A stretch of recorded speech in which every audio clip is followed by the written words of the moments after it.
ವಿಹಾನ್ ಒಬ್ಬ ಶ್ರೀಮಂತ ಹುಡುಗ. ಅವನಿಗೆ ಬೇಕಾದ ಎಲ್ಲವೂ ಇತ್ತು.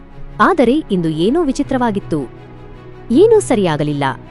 ಮೊದಲು ಅವನು ಕಾರಿನಲ್ಲಿ ಶಾಲೆಗೆ ಹೋಗುತ್ತಿದ್ದಾಗ ಅವನ ಬ್ಯಾಗ್ ಬಿದ್ದು ಎಲ್ಲಾ ಸಾಮಾನು ಚೆಲ್ಲಾಪಿಲ್ಲಿಯಾಯಿತು. ಶಾಲೆಗೆ ಹೋದ ಮೇಲೆ ಅವನು ಕ್ಲಾಸ್ಗೆ ತಡವಾಗಿ ಹೋದ.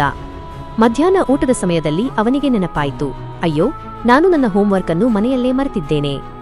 ಕೆಟ್ಟದರಿಂದ ಕೆಟ್ಟದ್ದು. ಆಮೇಲೆ ಅವನು ಊಟ ಮಾಡುತ್ತಿದ್ದಾಗ ವಿಹಾನ್ ತಟ್ಟೆಯನ್ನು ಕೆಳಗೆ ಬೀಳಿಸಿದ. ಇಡೀ ಊಟ ನೆಲದ ಮೇಲೆ. ಸಂಜೆ ಅವನು ಬಾಸ್ಕೆಟ್ಬಾಲ್ ಆಡಲು ಹೋದ. ಆದರೆ ಅಲ್ಲಿಯೂ ಅವನು ಚೆಂಡನ್ನು ಬುಟ್ಟಿಗೆ ಹಾಕಲು ತಪ್ಪಿಸಿಕೊಂಡ. ಮನೆಗೆ ಹೋಗುವಾಗ ಅವನ ಶೂಗಳು ಕೊಚ್ಚೆಗುಂಡಿಯಲ್ಲಿ ನೆನೆದು ಹೋದವು. ಆಮೇಲೆ ಒಂದು ಕಲ್ಲಿಗೆ ಎಡವಿ ಬಿದ್ದ. ವಿಹಾನ್ ಕಲಿತ ಪಾಠ. ವಿಹಾನ್ ಅಂದುಕೊಂಡ, ಇದು ತುಂಬಾ ಕೆಟ್ಟ ದಿನ. ಆದರೆ ರಾತ್ರಿ ಮಲಗುವಾಗ ಅವನಿಗೆ ಒಂದು ಒಳ್ಳೆಯ ವಿಷಯ ತಿಳಿಯಿತು. ಪ್ರತಿದಿನವೂ ಒಳ್ಳೆಯದಾಗಿರುವುದಿಲ್ಲ.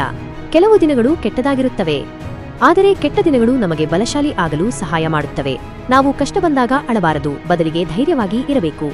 ಇದರಿಂದ ಮುಂದೆ ಬರುವ ಯಾವುದೇ ತೊಂದರೆಯನ್ನು ನಾವು ಎದುರಿಸಬಹುದು. ವಿಹಾನ್ ಖುಷಿಯಾದ.